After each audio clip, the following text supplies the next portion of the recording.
Okay, this should be 3rd Street. 3rd Street, westbound turn on 3rd Street. We're just now coming into downtown Riverside. Guys, if you can hear me, they have actually asked the ground units of the CHP to back off, and they will continue to follow this guy through resources in the air. So the CHP helicopter is definitely following this guy very closely on the ground here. But southbound on Main Street made that westbound turn on 3rd, and now we are going to be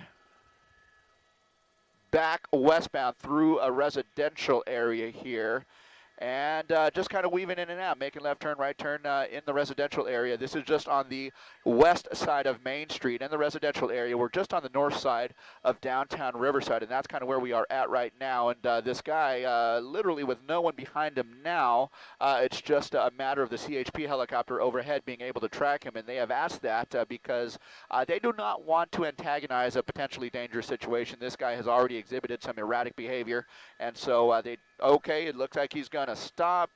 Looked like he's going to stop. Okay. Hang on. We'll see what happens. Okay, again, without any units behind him on the ground, but they are within a few blocks of him. I can tell you that because I can see a couple of units over on Main Street here. So should this guy take to foot, they'll obviously set up a perimeter, but right through the stop sign, right over the dip, and it looks like he's kind of into a neighborhood here. Hang on just a moment. He's under some trees, under some brush, and he's into the neighborhood. We'll try and ID it as best we can for you. Okay, he's coming up to the southbound turn now. Southbound turn through the neighborhood. And again, the CHP helicopter is still overhead, closely monitoring this guy's actions here. So he looks like he wants to park here. Looks like he wants to park and maybe use this as an opportunity perhaps to foot bail. So bear with us just a moment here. Bear with us just a moment. K5 slowing up.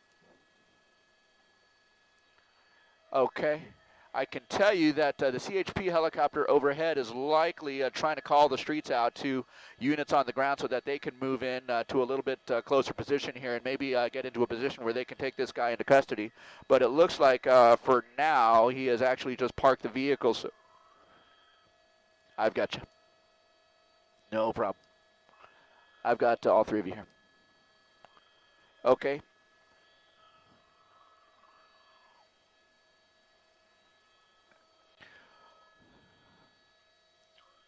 I don't, not yet. Okay.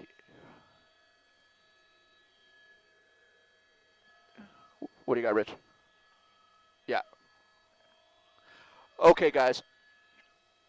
Yeah, it's pretty tough to see, obviously, with the glare, but, you know, this is kind of a tough situation to be in terms of our positioning here because we're having to lock down this position, but you can still see that they are in the front seat of that vehicle there, that Toyota Camry. They're just literally parked right beneath us here. And we'll try and ID a street for you as best we can. But you know, Lou, you mentioned the possibility that these guys are looking to give up or maybe wait for the CHP to come in. And that, you know, it wouldn't be out of the question here, but I don't know that that's going to be the case. But again, here they are now on the move.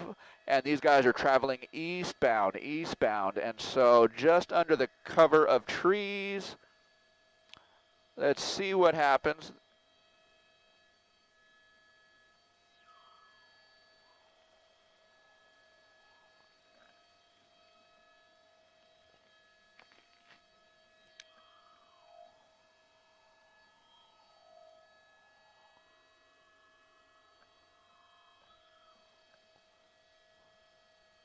On the move again here, guys. Okay, let's create some space and let him. I know where you are, Rich. I see where you are.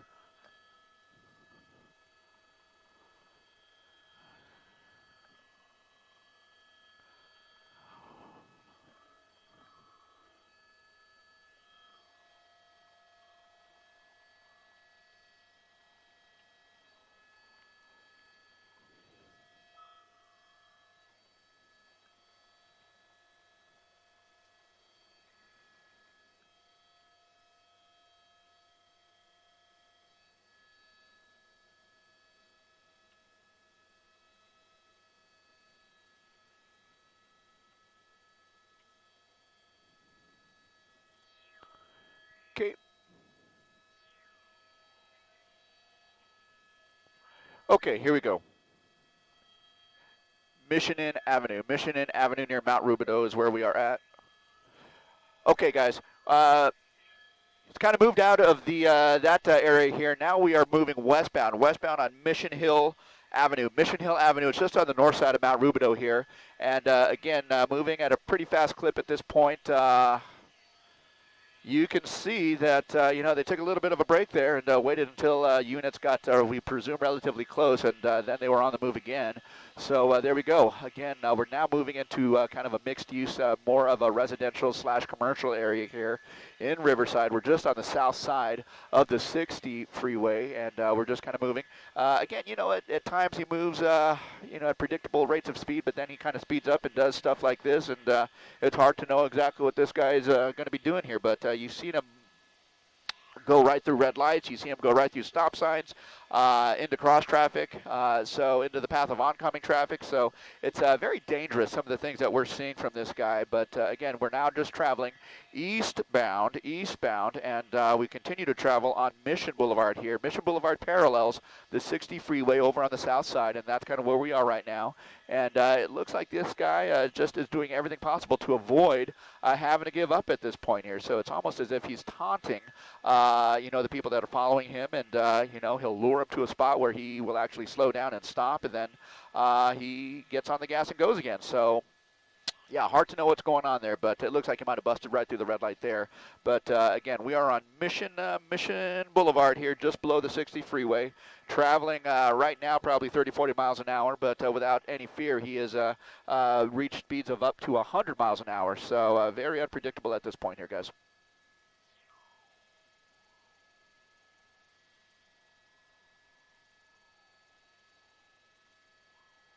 Northbound.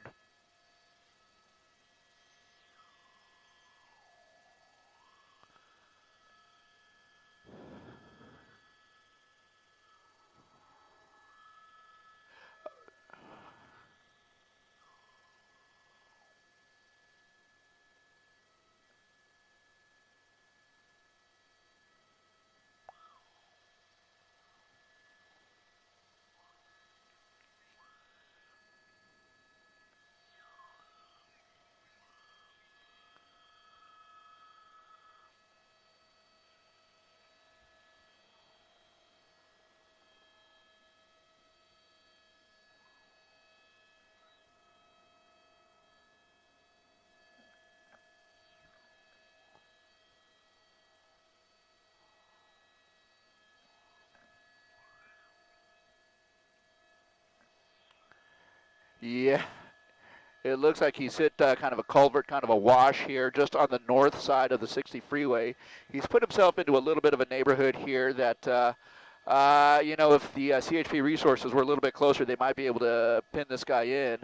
But at this point, it looks like he's just kind of in the neighborhood here, and we'll try and isolate that for you. But it is going to be along Patricia Drive, Pacific Avenue, Canal Street, and that is going to be just on the north side of the 60 freeway here, just on the north side of the 60. You saw him cross over or cross underneath the 60 freeway right at Pacific Avenue here, and he's in a little square drive. Go ahead. Okay.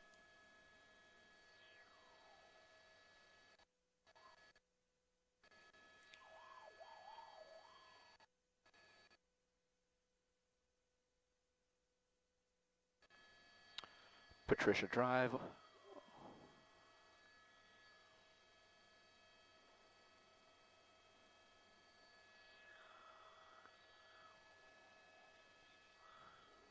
Is that a dead end in front of him, Rich? Or is that an open street? No, it's open street. Okay, fair enough. Patricia Drive at Pacific Avenue.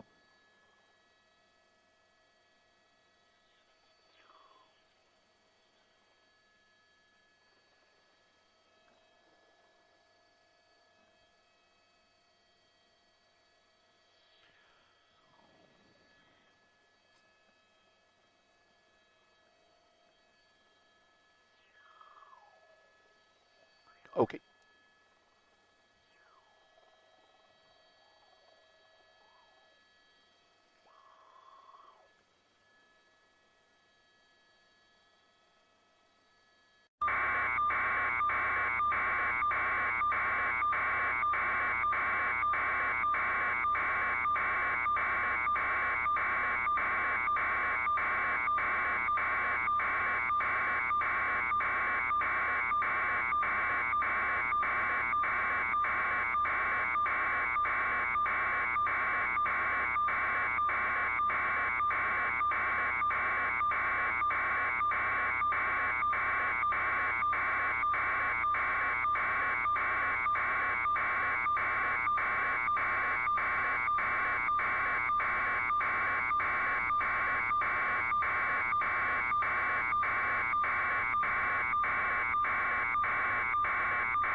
dressage, we have show jumping, we have everything that real horses have. And it's the same concept, like you said. So it's if you jump over the pole and you hit the pole, you deduct points. It's what are some other rules of hobby horsing? In show jumping, you have to be fast. You have to drop the obstacles, and in dressage, you have to look good. It's like doing ballet with the hobby horse. Now, I don't know if you noticed this, but Kelly's horse is actually a unicorn. Do you get extra points if you bedazzle your horse more, or if it has like more flair? In some competitions, yes, but not in the biggest ones. Can you tell us a little bit about your horse? Yes, my horse is called Riverside. I made him when I was 13 years old. He, from the first day, reminded me of my past horse I had, Fiona, and unfortunately passed away when I was 14. And Riverside just reminded me of her and kind of took my sorrow away. And I kind of found Fiona's soul in the hobby horse, in the plush toy. It was amazing. You say this isn't just about the sport, but it also is about building confidence too? Yes, for sure, yes. The community is really tolerating, and many hobby horses don't have friends.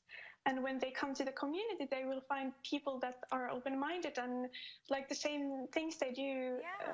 And everyone is kind of on the same level, and it's amazing. That's awesome. Absolutely, I love it. Absolutely. Well, we have our own little mini hobby horse course set up right here. Ben and I are going to give it a try, yeah? You're going to go first. I'll go first. Take your unicorn and do this, I'm Kelly. going to kick my shoes off, though. Yeah. All right. I wonder if this has been done in Nashville before, because, I mean, there's a lot of people with horses here. There is. I wonder if they just fake the horse. Okay, Kelly, you ready? We're going to start a new thing. Kelly, you have a strategy to this. I'm just hoping for the best. Just, yeah. And not to trip on my pants. All right. Woo! I'm so nervous. All right. Your bell-bottom pants. I know. Watch your horn. Woo! There it is. Second jump. There's the second jump. Oh, no. The third jump looks treacherous. This is terrifying. Oh, my God.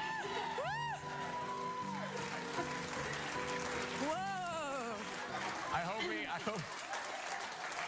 Pretty good. I'm not going to lie, I was a little worried I was going to wipe out on that last one. Well, yeah. It's half your size, that last jump. I just think we should slow it down because your hair was like a Pantene commercial. All right, you're up, Ben. My horse makes noise, everybody. I don't know if you knew this. I think we have to be very... I'm going to scare the dog, right? I'm going to watch this. I have a lot of pressure here. All right, Ben. All right. Kelly, you're lower center of gravity, so you're definitely going to be better than I am. I got those long, gangly legs. You ready? 1, 2, Here we go. 3, go!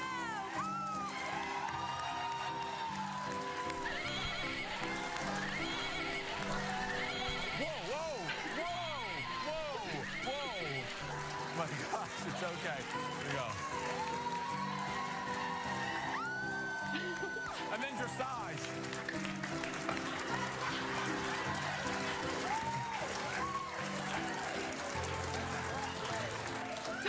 How do you think we did, Elsa? That was real good. I love your style. Thank you so much, Elsa. Have a great day. Good luck with everything. That last one. The newest workout to hit Tennessee. That's great. We can start riding these to work every morning. That would be the best. All right, folks, we've got a jam-packed hour filled with dancing, food, and a whole lot of heart. We're heading to the kitchen to make pasta with Top Chef Bruce Tallman. Plus, we'll meet a man who's helping veterans get back on their feet one tiny house at a time. You'll love the story. And a mind-blowing magical performance with escape artist and mentalist Max Major is here. Yes, but first, she's the brains behind some of your favorite dance moves. She's a creative director, and for the last 20 years, including Mary J. Blige, Beyonce, Michael Jackson, and Lady Gaga. And Gibson Beyond the Spotlight. Check it out. Whether you like me, when I leave here, I